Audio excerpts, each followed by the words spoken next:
pagpasalamat sa mga miyembro sa Federation of Senior Citizens Association of the Philippines sa gihimong free clinic sa siyudad San Carlos, pinaagi sa City Health Office o City Hospital ni Antong Agosto 3, 2013. Kini nga kalihukan gihimo atol sa ilang General Assembly dito sa Senior Citizens Building, Reclamation Area, Barangay 3. Matod pa ni Simeon Caballero, FESCA President, nagdako ang iyang pasalamat sa pagpakabana sa mga opisyales sa siyudad sa San Carlos tungod sa free clinic.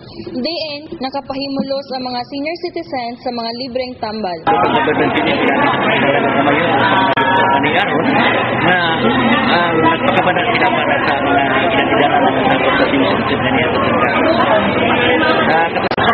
Lamang sa tanan nga mga himo nining maong medical mission, mapasalamaton mi ninyong tanan sa ngalan sa federasyon sa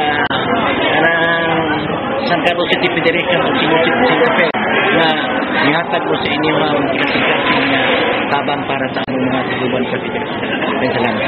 Ang mga tambal nga nadawat sa mga senior citizens mao ang tambal para sa high blood, prostate ug postmenopausal. Na kini mga tambal donasyon kini gikan sa IPI Foundation Cebu or International Pharmaceuticals Incorporated ug sa pagpakigtambayayong sa Good Friends Hydro Resources Corporation. Si Ernest Evangelista, ang Corporate Secretary sa Good Friends Hydro Resources Corporation, maoy nagtunol sa mga tambal ngadto ni City Mayor Gingo Balmayor Jr. nga gisaksihan nila SP member Dr. Nuli Bagyoro, City Health Officer Dr. Arnel Lawrence Portugues ug Chief sa City Hospital Dr. Archie Ponferrada ni adtong Agosto 2 ning tuiga dito sa buhatan sa Mayor. Sumala pa ni Evangelista nga ang paghatag og mga tambal tipik sa ilang corporate social responsibility ngadto sa mga katawhan. It's also working hand in hand with International Pharmaceuticals Incorporated Foundation, IPI Foundation, the maker.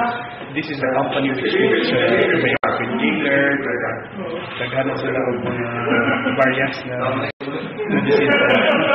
So,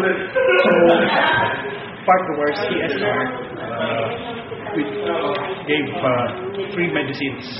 But actually, we've been going around the country para paghatag ng mga medicines.